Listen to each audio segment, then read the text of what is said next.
मेरे प्रभु श्री हनुमान जी की कृपा से ही हुआ। कुछ पड़ोसियों की हाजिरी में मेरे भाई को कॉम्प्रोमाइज लेटर दे दिया और वो प्रॉब्लम तुरंत सॉल्व हो गई। और मेरे जीवन में एक बार फिर उन्होंने बताया कि मैं तेरे साथ हूँ। आप ये देखिए कि किसी की भी कभी भी कहीं भी और कैसी भी तकलीफ हो, श्री हनुमान जी ने कभी भी उसकी झोली भरने में समय नहीं लगाया। जय श्री राम, जय हनुमान।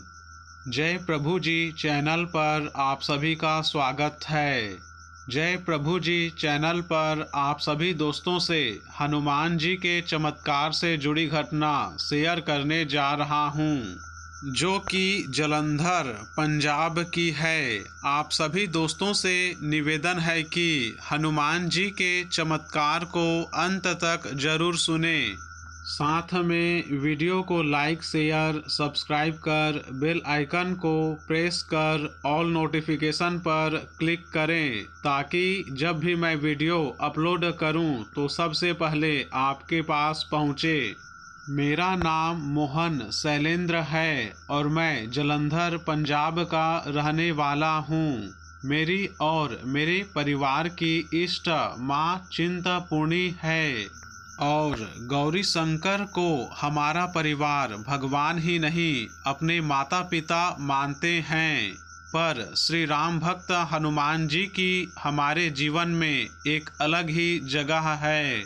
श्री हनुमान जी के हमारे परिवार पर इतने उपकार और कृपा है कि मैं लिख भी नहीं सकता। बस इतना ही कहूँगा कि आज अगर हम जिंदा हैं तो सिर्फ और सिर्फ हमारे बजरंगबली की कृपा से है। मैं कॉलेज के समय में बहुत स्मोकिंग करता था। मैं इतना स्मोक करता था कि मेरे दोस्त चिन स्मोकर कहते थे। यहाँ तक कि मेरे कपड़ों में से भी सिगरेट की स्मेल आती रहती थी और मैं नॉनवेज भी खाता था। साल 2001 में हमारा जीवन एक ऐसे मोड़ पर पहुंच गया जहां कोई रास्ता नहीं मिल रहा था। उस समय किसी कारण से मेरी जॉब चली गई। हम इतने डिप्रेशन में आ गए कि सुसाइड के भी विचार आने लगते थे। तभी किसी ने मुझे श्री हनुमान जी की शरण में जाने का सुझाव दिया। उसने मुझे श्री हनुमान जी के व्रत शुरू करने को कहा। भाई, वो दिन था और आज का दिन है। श्री हनुमान जी की इतनी कृपा रही कि मेरी स्मोकिंग और नॉनवेज खाना दोनों छूट गए। मुझे अच्छी जॉब भी मिल गई और प्रभु की कृपा से हमें उन सभी चीज़ों की प्राप्ति हुई जो एक अच्छा जीवन जीने के लिए जरूरी है। पर ये तो बस हमारे बजरंगबली की कृपा की शुरुआत थी। यहाँ मैं आपसे मेरे साथ घटित हुआ अनुभव शेयर करना चाहता हूँ। साल 2020 जून के महीने में मेरे पापा हार्ट की पुरानी प्रॉब्लम की वजह से हॉस्पिटल में एडमिट हुए थे और 28 जून को उनका देहांत हो गया था।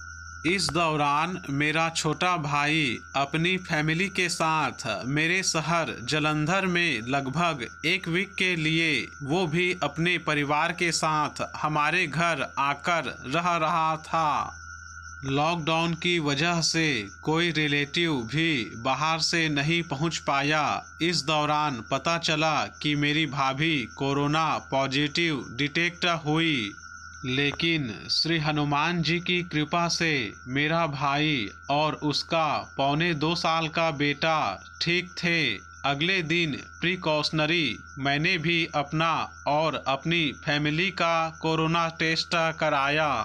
मैं भी पॉजिटिव टेस्ट हुआ, लेकिन श्री हनुमान जी की कृपा से मेरा परिवार ठीक ठाक था।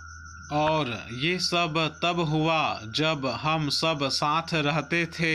मैं अपनी फैमिली के साथ होम क्वारंटाइन हो गया। क्वारंटाइन होते ही हमें पता लग गया कि कौन अपना है और कौन पराया। हमारे जिन नेबर्स से बहुत पुराने और अच्छे रिलेशंस हैं, उन्होंने कोई मोरल सपोर्ट तो दूर, हमारे घर की तरफ फेसिंग अपने घर के दरवाजे ही लॉक कर दिए। लोग इंसानियत भी भूल गए थे। उनका हमारे लिए व्यवहार इतना बदल गया कि जैसे हमने कोई जुर्म कर दिया हो। ये सब बहुत ही डिप्रेसिंग था। हमें तो अपने राशन तक की टेंशन हो गई थी। कोई हमारे घर दवाइयाँ तक देने नहीं आ रहा था। पर हनुमान जी की कृपा से एक ऐसा नेबर हमारी मदद को सामने आया जिसकी ग्रोसरी शॉप है। वो हमारा कोई अच्छा पहचान में नहीं था, फिर भी उसने हमारे मुश्किल समय में हमें बहुत सपोर्ट किया और सिर्फ राशन ही नहीं, ज़रूरत की हर चीज़ भी लाकर दी। क्वारंटाइन का समय पूरा होने के बाद जब मेरे भाई ने अपना ऑफिस ज्वाइन किया तो अचानक उसकी ट्रांसफ़र पंजाब के किसी और सिटी में हो गया, जो कि हमारे घर से करीब 110 किलोमीटर की दूरी पर है। मेरे भाई ने अपनी कार से ही डेली ऑफिस अप डाउन करना शुरू कर दिया। अभी उसे ज्वाइन करके कुछ ही दिन हुए थे कि एक दिन सुबह घर से निकलते ही उसकी कार का एक्सीडेंट हो गया। उसकी कार एक साइकिलिंग कर रहे व्यक्ति को टकरा गई। मेरा भाई उसे बिना समय गंवाए हॉस्पिटल ले गया, जहां उसे एडमिट किया गया। उस आदमी के सर में 10 टाके आए और फिर उस आदमी के परिवार वालों को भी मेरे भाई ने ही इन्फॉर्म करके बुलाया। वो सब मेरे भाई से बिल्कुल नॉर्मल थे। बड़ी बात ये थी कि उस वक्त मेरे भाई ने इस बारे में मुझे या किसी और को कुछ भी नहीं बताया था। मुझे भी उस दिन देर रात को पता लगा। हॉस्पिटल वालों ने पुलिस बुलाई और मेरे भाई के कार की आरसी और उसका ड्राइविंग लाइसेंस पुलिस ने ले लिया। मेरा भाई ही उस आदमी को उसके घर छोड़कर आया, पर अगले दिन जब मेरे भाई ने उस आदमी को कॉल किया तो उसकी फैमिली का बर्ताव अलग था। उन्होंने मेरे भाई का फ़ोन रिसीव करना ही बंद कर दिया था और कहा कि 15 दिन बाद बात करेंगे। मेरे भाई की टेंशन बहुत बढ़ गई थी। सबसे पहले पापा का देहांत और फिर कोरोना की वजह से होम क्वारंटाइन और अब इस एक्सीडेंट की वजह से उसकी नई कार डैमेज हो गई थी और उसकी आरसी और ड्राइविंग लाइसेंस पुलिस के पास थे। उसकी 1 महीने से ज़्यादा की लीव हो चुकी थी। अब इस मैटर की वजह से छुट्टी मिलना पॉसिबल नहीं था। भाई, आप विश्वास नहीं करोगे कि ये काफ़ी टेंशन वाला पीरियड था हम सब के लिए, क्योंकि हमने इस छोटे से पीरियड में एक के बाद एक प्रॉब्लम फेस की थी। अब इस मुश्किल की घड़ी में तो सिर्फ हमारे बजरंग बली ही सहारा थे। इसके बाद जो मंगलवार और शनिवार आया, मैंने इन दिनों 108 बार श्री हनुमान चालीसा का पाठ किया और प्रभु से प्रार्थना की कि हमें इस संकट से बाहर निकालें। इसी बीच मेरे भाई को, जो कि हर रोज बस से ट्रेवल कर रहा था, उस व्यक्ति का जिसका एक्सीडेंट हुआ था, उसका कॉल आया। उसने कहा कि आप टेंशन मत लो, हमें कोई कंप्लेंट नहीं करनी, हम आपसे घर में बैठकर ही सब सॉर्ट आउट कर लेंगे। पर उसके बाद जब हम उस आदमी के घर गए तो उसकी फैमिली ने फिर टाल मटोल करना शुरू कर दिया। ये सब देखने के बाद उस मौके पर तो ऐसा लगा कि शायद ये बुरा चैप्टर आज क्लोज नहीं होगा, और उसी दौरान मैंने सिर्फ और सिर्फ श्री हनुमान चालीसा का पाठ किया।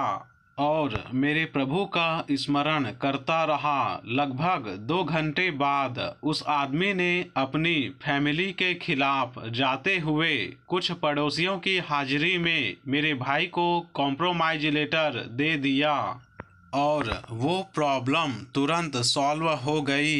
ये सब मेरे प्रभु श्री हनुमान जी की कृपा से ही हुआ और मेरे जीवन में एक बार फिर उन्होंने बताया कि मैं तेरे साथ हूँ। आप ये देखिए कि किसी की भी कभी भी कहीं भी और कैसी भी तकलीफ हो, श्री हनुमान जी ने कभी भी उसकी झोली भरने में समय नहीं लगाया। सही भी तो है, दुर्गम काजा जगत के जेते, सुगम अनुग्रह तुम्हारे तेते। आप सभी दोस्तों को जय श्री राम, जय हनुमान। सियावर रामचंद्र भगवान की जय, पवन सुत हनुमान की जय। जय जय श्री राम।